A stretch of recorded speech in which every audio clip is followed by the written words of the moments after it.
पे हमें बोला गया है कि 60,000 शेयर्स हैं आपके पास ओवर सब्सक्रिप्शन के अंदर। 60,000 shares offers to public at the rate 10 each. Now हमें जो पैसा मिल रहा है, यानी हमें जो पैसा लेना है कंपनी को, एप्लीकेशन पे लेने हैं 3 रुपीज़, अलॉटमेंट पे लेने हैं 3 रुपीज़, और कॉल पे हमने अभी कॉल मांगी नहीं है, उससे कॉल की कॉल नहीं हो रही है। फिर हमारे पास जो एप्लीकेशन आई थी वो आई थी 92,000 शेयर्स की। सो 92,000 शेयर्स की एप्लीकेशन आई है। उसके बाद हमें ये कुछ कैटेगरीज दी गई थी और हमसे बोला गया था कि आपको एडजस्टमेंट्स करनी है एक्सेट्रा एक्सेट्रा। सो किस तरीके से आप इन सारी चीज़ों को डील करोगे वो हमें देखना है ना। सबसे पहले मैंने कहा था ओवर सब्सक्रिप्शन का जो क्वेश्चन होगा तो जो भी आपके पास चीज़ें गिवन होंगी उस हिसाब से हम उसको करेंगे।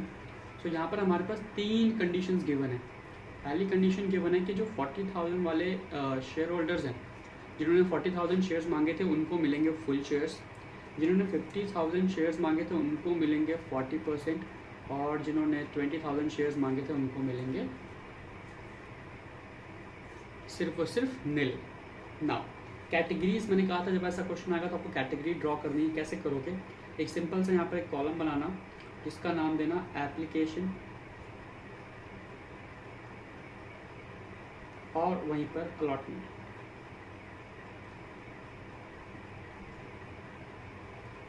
ठीक है, एप्लीकेशन में अलॉटमेंट दे देना और उनको कैटेगरीज में बांट देना। So first category, second category and the third category. First category में जो शेयर्स थे, जो एप्लीकेशन आई थी अपने पास, वो आई थी 40,000। सेकेंड कैटेगरी में हमारे पास एप्लीकेशन आई थी 50,000, और थर्ड वाली कैटेगरी में हमारे पास एप्लीकेशन आई थी 2,000। ये क्लियर? उसके बाद हमारे पास आपको अलॉटमेंट देखनी है। अलॉटमेंट कितना है? तो 40,000 वालों को फुल अलॉट हुआ है, यानी 40,000 को जो अलॉटमेंट हुआ होगा वो कितना हुआ होगा? 40,000। 50,000 वालों को 40% अलॉट हुआ होगा, तो 50,000 का 40% कितना होता है? 20,000। तो यहाँ पे आ जाएगा 20,000, और इनको हमने कोई अलॉट नहीं किया तो ये हो जाएंगे रिजेक्टेड। ना इसके बाद बस आपको एक कॉलम वहाँ पे एक लाइन और ऐड कर देनी है, दैट इज एक्सेस। यहाँ पर हमें निकालना है एक्सेस कितना है। एक्सेस किस चीज़ का? सो एक्सेस शेयर्स का।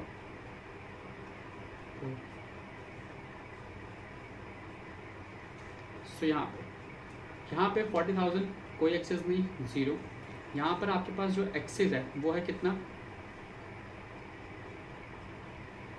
30,000। और यहाँ पे जो भी रिजेक्ट किया हमने, जो भी शेयर्स है उन पैसे को हम क्या कर देंगे? रिफंड कर देंगे। तो ये क्लोज हो जाएगा, ये क्लोज हो जाएगा। हमें जो बात करनी है वो बात करनी है कैटेगरी नंबर 2 की। यहीं पे लगेगा क्या? प्रोराटा। ठीक है, सो हमें प्रोराटा की ही बात करनी है। नाउ अब ध्यान से समझना, 2 चीज़ें होती हैं, एक एप्लीकेशन और एक अलॉटमेंट। मैं अगर प्रोसेस की बात करूं, अकाउंटिंग का जो प्रोसेस होता है, तो शेयर्स का जो प्रोसेस होता है, तो प्रोसेस किस तरीके से होता है? मीन की प्रोसेस क्या होता है? अगर आपको शेयर इशू करना है, शेयर इशू करने का प्रोसेस क्या होता है मुझे पता हो? किस तरीके से आप शेयर्स को इशू करते हो? तो प्रोसेस में, हाँ, प्रोसेस में सबसे पहले अलॉटमेंट होता है, एप्लीकेशन होता है। एप्लीकेशन होती है, पहले एप्लीकेशन होती है। एप्लीकेशन कौन देगा? कंपनी नहीं देती। एप्लीकेशन जो है वो पब्लिक देगी। एप्लीकेशन देगी पब्लिक। पब्लिक किसको एप्लीकेशन देगी? कंपनी को। उस कंपनी को वो बताएगी कि मुझे इतने शेयर्स खरीदने हैं। फिर कंपनी उस एप्लीकेशन को या तो वह एक्सेप्ट करेगी या तो वो रिजेक्ट करेगी।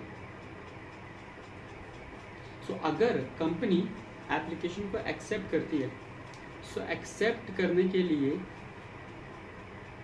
एक्सेप्ट करेगी तो उसको अलॉटमेंट करना पड़ेगा।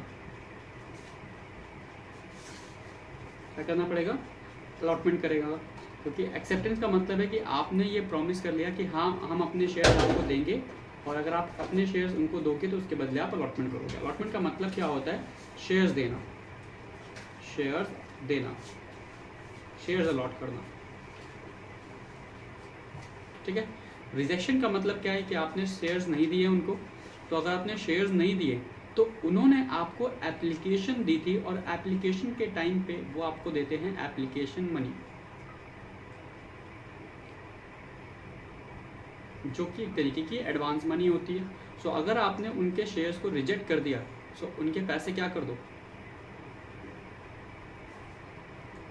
रिफंड कर दो। ये प्रोसेस समझ में आया? चलो अब यहाँ पे आ जाते हैं, इसकी बात करते हैं प्रोसेस नंबर, केस नंबर 2 की। केस नंबर 2 ही डील करना है हमको बेसिकली। चलो तो केस नंबर 2 में क्या देखना है हमको? सो ये देखो, जो 50,000 है, जो 50,000 है ये क्या है?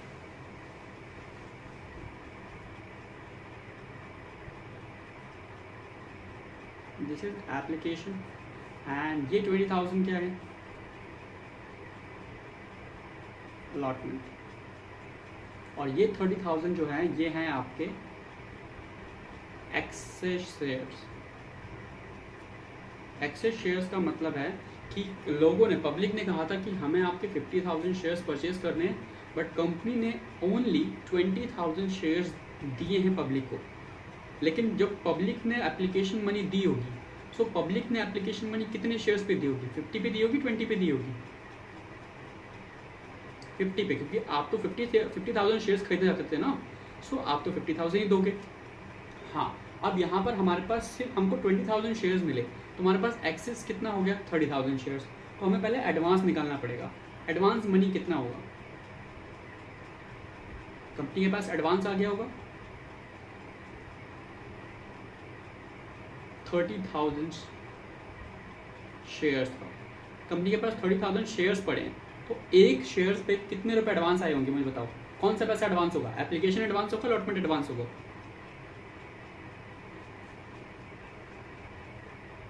एप्लीकेशन, क्योंकि पब्लिक ने पे क्या किया? एप्लीकेशन पे किया। अलॉटमेंट तो भी पे करना बाकी है, अलॉटमेंट तो अभी हुआ ही नहीं।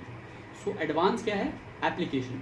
सो 30,000 शेयर्स पे अगर पब्लिक ने 3 रुपये भी पे किए होंगे, सो व्हाट इज अमाउंट? 90,000। ये 90,000 जो है ये है आपकी advance money. This is your advance money, advance पैसा जो कंपनी के पास रखा हुआ है शेयर होल्डर्स का। ये एडवांस मनी शेयर होल्डर्स का है जो कि कंपनी के पास रखा है। अब इस एडवांस मनी को ट्रीट करने के दो ही ऑप्शंस हैं। What are these 2 options? या तो आप, हाँ, या तो आप इस एडवांस मनी को, अभी मैं एडवांस शेयर्स की बात नहीं कर रहा, एडवांस मनी की बात कर रहा हूँ, या तो आप इसको आप रिफंड कर दो या फिर इस पैसे को आप एडजस्ट कर दो। एडजस्ट कहाँ पर होगा ये? हाँ, जिसे हम बोलते हैं फ्यूचर कॉल्स, आने वाली कॉल्स पे से हम एडजस्ट करेंगे। तो आने वाली कॉल्स जो होंगी वो हमारी होगी अलॉटमेंट। अगर क्वेश्चन ने बोला कि कॉल्स पे एडजस्ट करना है तो कॉल्स पे भी एडजस्ट करना है, लेकिन अगर क्वेश्चन ने कॉल्स पे एडजस्ट करने के लिए नहीं बोला, सो आप सिर्फ और सिर्फ अलॉटमेंट पे एडजस्ट करोगे। और अलॉटमेंट पे एडजस्ट करने के बाद इफ एक्सेस बचता है, सो वो एक्सेस आप क्या कर दोगे? रिफंड कर दोगे। अभी समझ में नहीं आएगा, अभी समझ में आएगा जब हम इसको क्वेश्चन में लेंगे। अब यहाँ पे देखो, अब ये जो 90,000 रुपीज़ है ये क्या है? आपका एडवांस मनी है ना, this is your advance money. Now इस 90,000 रुपीज़ को हमें किस पे एडजस्ट करना है? अभी अभी हमने बोला कि किस पे एडजस्ट होगा ये? अलॉटमेंट पे। अब यहाँ पे ध्यान दो, तो अलॉटमेंट हमें सिर्फ और सिर्फ इसका देखना है, ये अलॉटमेंट, यही अलॉटमेंट हुआ था ना, और हम अभी सिर्फ कैटेगरी नंबर 2 की बात कर रहे हैं, तो हमें सिर्फ कैटेगरी नंबर 2 ही देखना है ना। सो इस 90,000 को हमें इस 20,000 के अलॉटमेंट पे एडजस्ट करना है। सो क्या हम ये 90,000 रुपीज़ 20,000 के शेयर्स के अलॉटमेंट पे एडजस्ट कर सकते हैं? उसी को चेक करना है। कैसे चेक करेंगे? देखो चेक कैसे करते हैं। सो यहाँ पर मैक्सिमम एडजस्टमेंट नाम की एक चीज़ होती है, सो हम निकालना पड़ेगा कि मैक्सिमम हम कितना एडजस्ट कर सकते हैं। So maximum adjustment on allotment.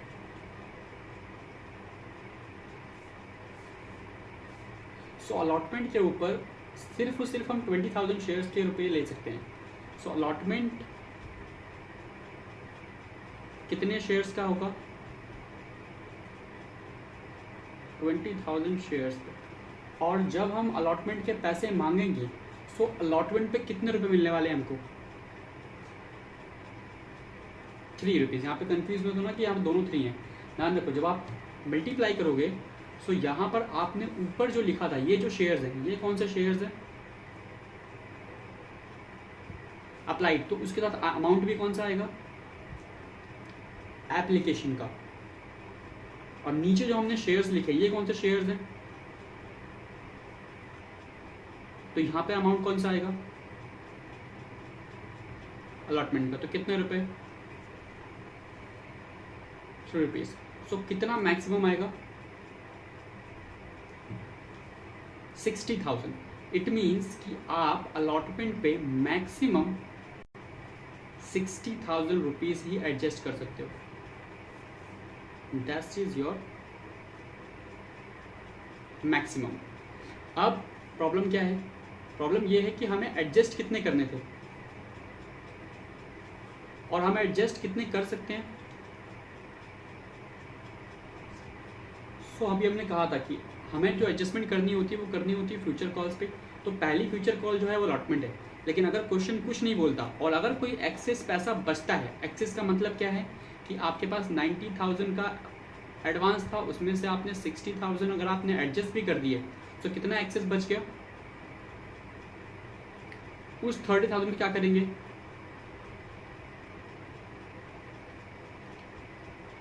Refund कर देंगे. तो ये भी रिफंड हो जाएगा. ये समझ में आया? पक्का?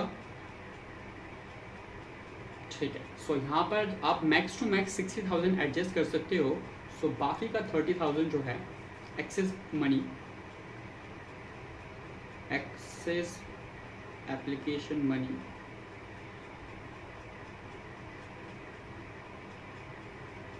That is 90,000 minus 60,000, that is 30,000. It will be refunded. ये पैसा आप रिफंड कर दोगे. छोटी सी कैलकुलेशन आपको ये करनी है यहाँ पर. एक तो आपको निकालना है एडवांस मनी, ये वाला, और उस एडवांस मनी को निकालने के लिए आपको कुछ नहीं करना. जितने भी आपके पास एक्सेस शेयर्स हैं, क्योंकि वो एप्लीकेशन वाले शेयर हैं तो उनको एप्लीकेशन से मल्टीप्लाई करना है, आपके पास अमाउंट आ जाएगा. फिर आपको निकालना है मैक्सिमम एडजस्टमेंट, और एडजस्टमेंट आप उसी कैटेगरी में करोगे जिस कैटेगरी से आपने डाटा लिया है. यहाँ पर सेकंड कैटेगरी की बात हो रही थी. तो जितना आपका वहाँ पर अलॉटमेंट है, अलॉटमेंट के साथ अलॉटमेंट का अमाउंट मल्टीप्लाई करोगे और डिफरेंस निकाल दोगे. समझ में आया? चलो अब हम एंट्रीज कर लेते हैं फटाफट से. इसको नोट कर सकते हैं आप. ठीक है, स्क्रीनशॉट ले लेना, आराम से नोट हो जाएगा. एंट्रीज पास करें.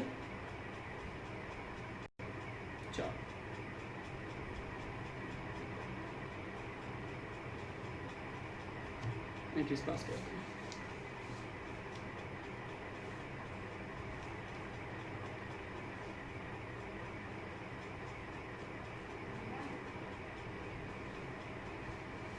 पहली एंट्री. सो फर्स्ट एंट्री क्या होगी? Bank account debit to share application में. और यहाँ पर जो मल्टीप्लाई होगा वो कितने शेयर्स थे? 92,000 इंटू में 3. 92,000 मल्टीप्लाई बाई 3 कितना होगा? जल्दी से मुझे बता दो. 276. That is 276. Now entry number 2. Entry number 2 हमारी क्या होती है? That is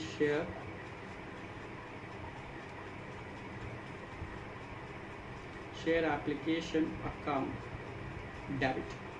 now to share capital account, और कुछ एडवांस होगा तो वो एडवांस जाएगा अलॉटमेंट पे, that is share allotment account, और जो पैसा आपको एक्सेस है वो आप रिफंड कर दोगे तो टू बैंक अकाउंट। अब अलॉटमेंट में तो वही जाएगा ऊपर 276, ठीक है, that is temporary account. Now calculation करते हैं इनकी। सो कैपिटल अकाउंट में उतना ही अमाउंट जाता है जितने शेयर्स आपने इशू करे थे। तो हमने कितने शेयर्स इशू करे थे, दैट इज 60 इंटू में 3, दैट इज 180। ये क्लियर। अब अलॉटमेंट का अमाउंट कहाँ से आएगा, तो इसके लिए ऊपर हमने नोट बनाया था, उससे अमाउंट ले लेंगे, नोट नंबर 1। और बैंक का अमाउंट भी कहाँ से आएगा, ऊपर हमने नोट बनाया था, नोट नंबर 1। नोट देखते हैं फटाफट से। सो अलॉटमेंट पे कितना एडजस्ट हो सकता था मैक्सिमम, दैट इज 60,000। तो 60,000 का एडजस्टमेंट यहाँ पे आ जाएगा, दैट इज 60,000। और रिफंड कितने करने थे, सो हमें 2 बार रिफंड करना था, एक तो ये 30,000 और एक ये वाला भी रिफंड करना था 2,000 शेयर्स का, जो हमने रिजेक्ट करे थे, याद है। 2,000 इंटू में 3, दैट इज 6,000। सो 6 ये 36,000 हमें ये रिफंड करना है, तो 36 हमें ये रिफंड कर दिया।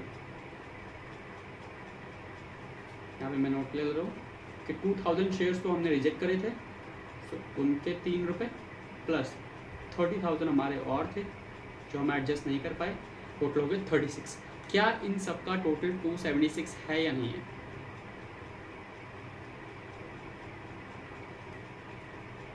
क्या ये टोटल 76 है,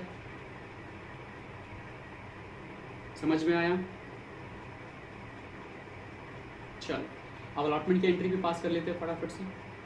अलॉटमेंट की एंट्री क्या होगी,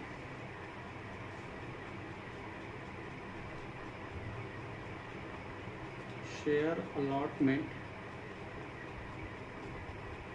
account debit to share capital, और कोई प्रीमियम है नहीं यहाँ पे तो प्रीमियम आएगा नहीं। नाउ अलॉटमेंट में कितने शेयर, तो अलॉटमेंट हमेशा उतने से होता है जितने आपने शेयर अलॉट करे हो। 60,000 multiply by 3, that is 180 and 180, clear. उसके बाद अगली एंट्री जो कि इम्पॉर्टेंट है हमारे लिए, 4th वाली। अब यहाँ पे एंट्री कहता है bank account debit to share allotment account. Now यहाँ पर हम क्या करते हैं, जो सीखते हुए आते थे कि जितना भी अमाउंट ड्यू होगा, ड्यू में से 2 चीज़ें माइनस कर देनी है। क्या क्या, एक तो माइनस करना है आपको एडवांस और एरिया। सो आपके पास आंसर निकल के आया कि कितना अमाउंट आपको रिसीव होगा, यही बात होती है। अब क्वेश्चन में आपसे क्या बोला गया है, क्वेश्चन में देखो हमारे पास ड्यू अमाउंट कितना है, ड्यू कितना किया था हमने 180 हमने ड्यू किया था। 180 में से एडवांस था क्या हमारा कोई अलॉटमेंट पे, एडवांस अमाउंट 60,000 अमाउंट देखना होता है। 60,000 हमारा यहाँ पे एडजस्ट, कोई एरियर के बारे में उनको पता नहीं है, लेकिन क्वेश्चन में आपको बोल रहा है कि आपको अलॉटमेंट पे सिर्फ कितने रुपए मिल रहे हैं, 84,000। सो मिलने कितने चाहिए, तो मिल कितने रहे 84। क्यों भाई ऐसा क्यों हो रहा है,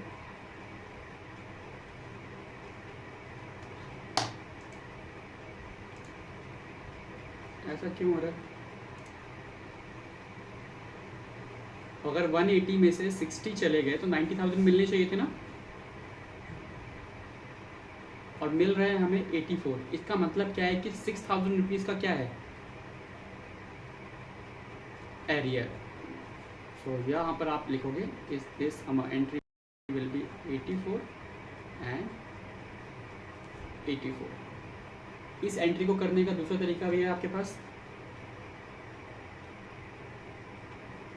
जहाँ पे हम कैसे करते हैं, calls in and account open करके entry will be bank account debit, calls in advance, calls in arrear to share allotment. Now share allotment में कितने रुपए मिलने चाहिए थे? शेयर अलॉटमेंट में हमको मिलने चाहिए थे 180. सो 180 हमको रिसीव होना चाहिए था. 180 में से हमारे को मिल कितना रहा है? 84. उसमें से एडवांस कितना है? That is 60. सो बाकी बचा हुआ क्या हो जाएगा? एरियर. एंड इज ठीक है. अच्छा, समझ में आ गया ये? सो इस तरीके से जब भी आपके पास ओवर सब्सक्रिप्शन आएगा तो आपको बस इस तरीके से कॉलम ड्रॉ कर लेने. कॉलम अब आप वंस एक बार ड्रॉ कर लोगे तो वो बड़ा इजी हो जाएगा. आपको बस उसी कॉलम पे फोकस करना है जो जिस पे प्रोराटा लग रहा है.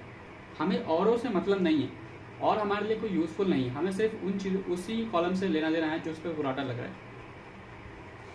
ठीक है. चलो फटाफट से अब ये नोट कर लो, नोट करना है तो, और उसके बाद हम अगले क्वेश्चन की तरफ देखते हैं. चलो बहुत बढ़िया. अब कौन सा क्वेश्चन है?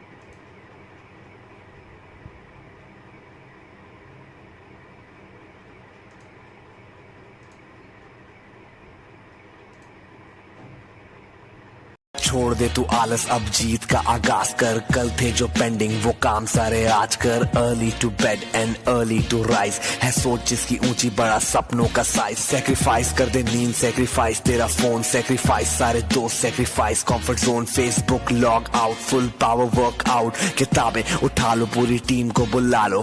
बिजनेस अकाउंट सारे एड्स भी चला लो. अब ना किस्मत को कोसे ना किसी के भरोसे. खुद से समर्पण, खुद को परोसे. मुश्किल हो वक्त तो कमांडो हो सख्त. जख्मी है ठीक फिर भी हंसता कम वक्त.